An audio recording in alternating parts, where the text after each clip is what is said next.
Hi team, Uwe Jacobs, property strategist from Property Friends. I trust everybody is well.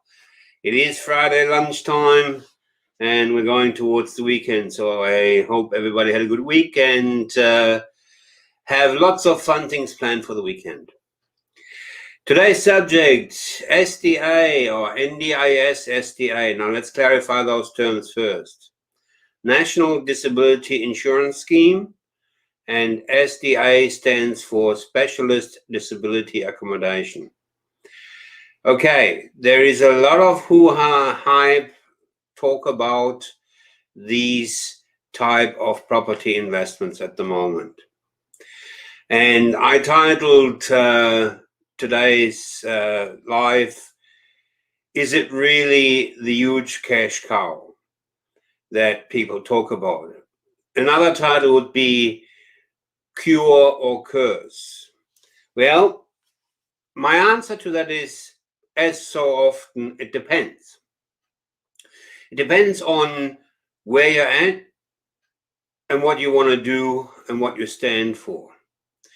If I'm a marketeer, allow me to be that for the moment, which is what 95% of the industry is doing, unfortunately, then my focus is my own return, my commissions.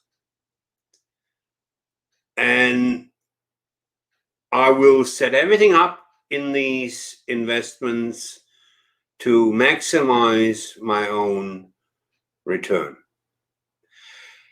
Property Friends does it different.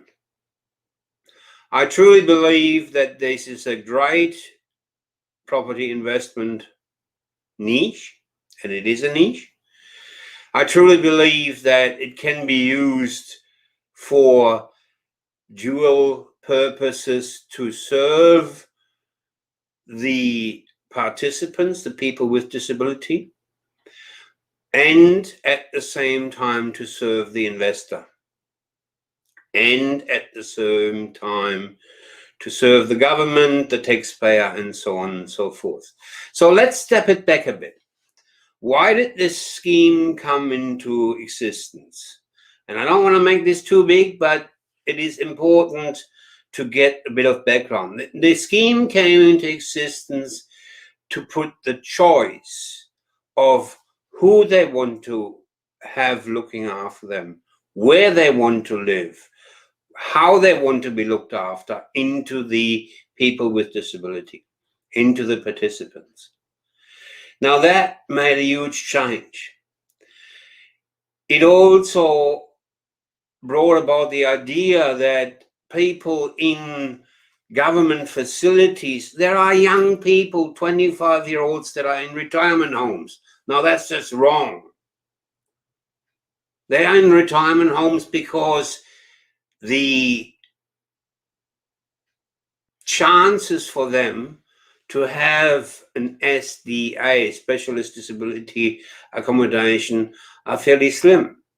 Now, the idea with that was to get the people out of those retirement homes into special purpose buildings. And it is not rocket science that those retirement homes, these government facilities, hospitals, are expensive to run. So the idea on the outset of the scheme was also that the government, the taxpayer, the community saves money by having a commercially run enterprise provide that facility. Now, as so often when commercial gets into the game, when business gets into the game, there are some smart alecks that always need to tune it to the end and ultimately do the wrong thing. This is where the marketeers are coming in. It makes me chunder. There are marketing companies that are promising unsuspecting investors that either don't do their own research, don't have enough time, or don't have the capabilities. 15, 20, I've seen as much as 24%. Now, this is where the rubber meets the road. This is where you either play the game fair for everybody's sake, Or you just go and be a marketeer? Yes, in theory, I can hit 18 to 20%. But no, that ain't going to work. There are many, many reasons for that.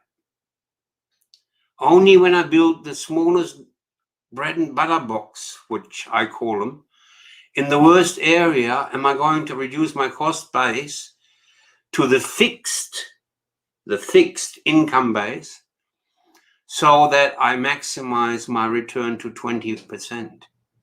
Wrong. Only when I build the smallest place that I can get away with can I minimize my cost base to maximize my return. Wrong. Only when I churn and burn and don't tell the investors about the various cost factors that are additional in this game. Be aware that you have got an SDA provider. Now, I didn't want to do it, but Property Friends became one. We are a certified SDA provider. At this stage, I've spent 25 grand on that. My return on income is zilch at this stage. Now, somebody needs to pay for that. And where do the marketeers go? They go and say, okay, yeah, great. This is a nice recurring income source. 12%, 14% I've seen. Wrong. Do the marketeers talk about the increased powers that the tenants, that the people with disability, that the tenants, the participants have? No, they don't. And those participants should have those increased powers. Because if I'm disabled and I go into a house for a 10-year window of opportunity, I don't want to move again. If this house works for me, if it is custom designed for me, why would I move again? And especially, as in the Property Friends case, if it's in a beautiful location. We're finishing one of, we have finished it off. We're doing the launch party on the 27th. If you're in Townsville, number 50 Champion Drive, 10 o'clock Monday the 17th. Monday the 17th. Open house. Come and check it out. There you can see how it's done properly. We haven't built to the minimum. We've made the house bigger. We've put the dwelling, the facility on a golf course with golf course frontage. Why not provide lifestyle? There's money in the kitty for that. And this is what I'm saying. What focus do you have? Are you a marketeer? Burn and churn, maximize my own return? Or can we agree that there is enough money in the kitty, we go for a long-term property investment as, I suppose, an ethical investor, and provide a great facility with great location that will still give you a superior, an absolute superior return? I say to our investors, 8% is a great return in anybody's books. But in that 8%, I've got a sinking fund. I've got all the costs that need to be attributed to the property. And that is a risk-averse investment.